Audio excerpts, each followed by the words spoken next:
Hey, first off, I want to say Brandon's health worrisome. I'm genuinely worried about him. I hope he's okay and that everything is fine. Ellie is huge. You were just like destined to have all the huge cats in the world.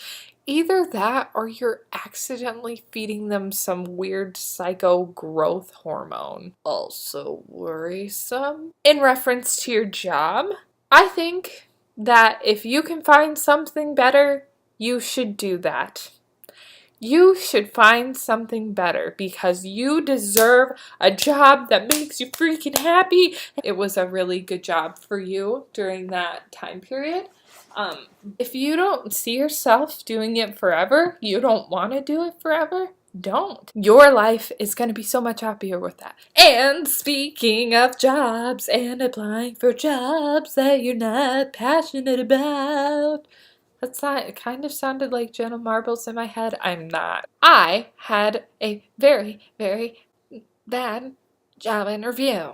Here's that.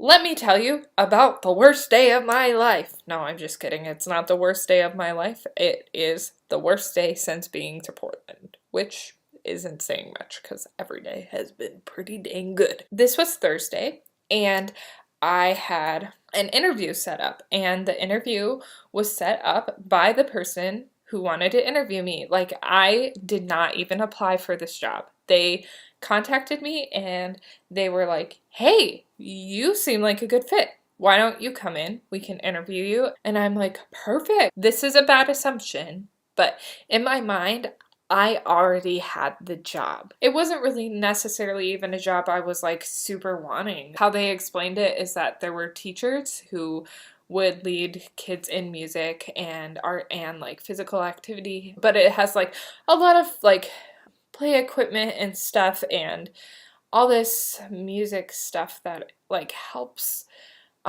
kids like cognitively and physically to help them build muscle in their bodies and in their brain. And it just seemed like a really cool thing. I honestly have had experience with preschoolers before, and they are not my favorite age group. That is for sure. Those terrible twos. Ugh. In the morning, I was a little rushed getting ready for the interview because I woke up late and I was dumb. And then I went to work. It was a normal day, as I said before. And then I came back and then I was like, okay, maybe I should get ready more, but I really think that I should just leave and make sure I can get to the place I want to go and give myself plenty of time, which was a full hour more than I needed. But here's the thing. I needed that hour. It took me an hour to find it. They gave me directions, but they were like really confusing and I didn't know what was going on. I was a little worked up, went into the interview. I had to go to the bathroom really bad. Like before I went, I'm like, I'm gonna drink 2 bottles of water.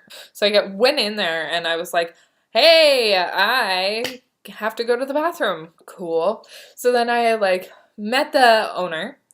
He was very preschoolery. He seemed like he was born for that job. He seemed like he was part of the Wiggles or something. Like he was just really like everything he did was in song and everything he did was in like he'd be like, get up, get up, get up. We need to sing a song. It's time to dance. And I was like, this is kind of cute. I can see where people would hate this, but I think it's cute. I got to observe his music class, and then right after, I observed another class from another girl. Right between the 2 classes, I had a little tiny, like, 10-minute interview, and I helped him set up for the next class, then went in to the other class and observed. And he's like, you can get involved as much as you want and feel comfortable if you want. Like, if you feel comfortable, just like really just engage with the parents and the kids. Just parents freak me out. Adults. I went in there and I kind of mostly observed, which is my style anyway. He told me, they both gave me permission to step on their toes and I did not take it because I hate that. I hate being thrown into situations and be like, go do it. Show us this job that you have never seen before in your entire life. You have never seen anything like this in your entire life. I do not doubt that I would be perfect for your job, but I am not perfect for your job today. So I came back for the actual interview, and I listed off strengths that I had. I answered his questions, and I felt very clear-minded. I felt like I could articulate myself well until he asked, do you have any questions for me? Which is always really hard for me because I never have questions. I just can't think of any. Even when I write them down, I'm like, this is what they're going to ask. They're going to ask at the end. They always do. Do you have any questions? And I'm going to be like, no, because whatever the requirements for this job are, I will learn to do them. If I love this job and there's a ton of paperwork that comes with it, I will do that. Like, I don't feel like I need to ask questions. And the questions I'll ask are like, what does training look like? And it's mostly just curiosity questions, not like, oh, I don't want to give them the impression that I won't take a job because I asked a question. I just am really chill. When it got to the part where he's like, do you have any questions for me? I said like one or two, maybe one, I don't know. And then he was like, do you want to say more about yourself? And I was like, sure. And then I said some other things, and then he's like, do you want to say more about yourself? Sure. Blah, blah, blah. And then, is there anything else you want me to know? Okay, like, this is the third time you've done this. And you also asked me if I had questions about your company. I feel like maybe I should have more questions for you because people always ask me if I have questions, and I just don't. The reason I'm worked up about this and I keep going on and on about it is because after I was like, I don't really know, he was like, can I tell you how to interview? And I was like, sure. And he went on for an hour on how I should interview. I came out of the interview feeling like, oh yeah, I have gotten some good information, honestly, because no one ever tells you how you do in an interview, ever. They always just are like, thank you, bye. And you're like, so was that good or bad? I don't really know. It was really nice to have someone tell me, like, here's all the things I actually thought about you, because I've gone through so many, not only interviews, but music auditions and even play auditions where afterwards I have no idea how I did. And then I like won't get the solo, and it's like, wait, why? Why didn't I get that? Why isn't that appropriate for my voice? Like, I just kind of want to know. So, like, here, this guy was telling me everything that was wrong in that interview. And so I appreciated it. But at the same time, it was like, okay, dude, you don't really know what I am like. This is a bad interview right now, but I have done good interviews in the past. So I don't have no knowledge of what an interview should look like. I know this is a bad interview. He also was like kind of tearing me down about my nannying skills. He was like, you can't just watch your kids from the sidelines. You have to get in there and play with them. And I'm like, yeah, play with them. And I'm like, oh my gosh, yeah. Most of the time, I'm the one coming up with the games we're gonna play.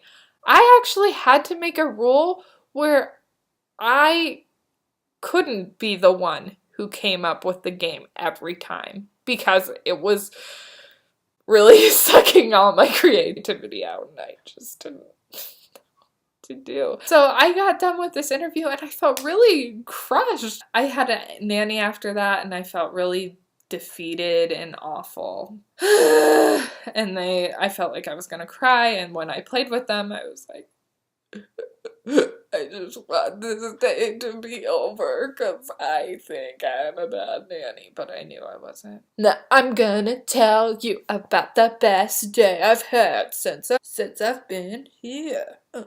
I just spent a ton of time thinking about jobs and how they take up so much of your life. Why work really hard for something that you're only semi okay with? I thought of this because I already have a job I'm in love with. It's like not work. It's like, yes, I would like to take care of your kids an extra night because I freaking love your kids. Like, I'm getting paid to do something I'm in love with. And, like, I'm surviving by just adoring life. And not only the kids, but their parents are amazing. And they're always so courteous and, like, conscientious of my feelings and how I'm doing and how the kids are doing and what they can do to help me so they can help their kids. It's just, they care. They are, ugh. I like went in and I was like, you know what? That guy who knows nothing about you as a nanny, forget him. You didn't get the job, that part-time job, but you don't need it. Like, Sarah, you don't even need this job. I'm making enough money that I can pay my bills. And I can't necessarily live in luxury, but I can pay my bills. I just like went in and I was like, okay, just have a fun day with them. And I was like so motivated to make sure that their day was awesome. I started out the day by telling them that I had a bad day yesterday, and they're like, and they both kind of had hard days. We just shared about why our days were bad. And I'm like, yeah, I had a bad day yesterday too. I had an interview and it didn't go very well, and they kind of questioned whether or not I was a good nanny, and they both got really defensive for me, and it was so cute. They were like, if I saw him, I like, maybe I should discourage violence in this moment, but it made me feel really good. But yeah, so then we like played awesome games. We acted out Elephant and Piggy, the books, and it was so awesome. So we just picked different characters and acted it out, and it was so fun. And it was like, I just got done at the end of the day and I started crying in the opposite way because I was just so happy, and I'm like, I have a job that I am in love with. Why am I going and trying to find something else? This job is amazing and I can't ask for anything better. So, but to make the day even better, I got a little something. Stanley, come here, buddy. I have a dog. His name is Stanley. He's a little Pomeranian. He's a little camera shy. Like, he's usually really chill and his ears are not back like that, but he can see himself in the camera right now, and I think it makes him nervous. But he's so cute. Look at his little foxy face. Oh, he's so cute. He's like, what the heck? But he's really chill. Aren't ya? Yeah, he doesn't care. So we'll see. I'll tell you updates on him, and that it's just really exciting. Okay. Boo, bye bye, boo.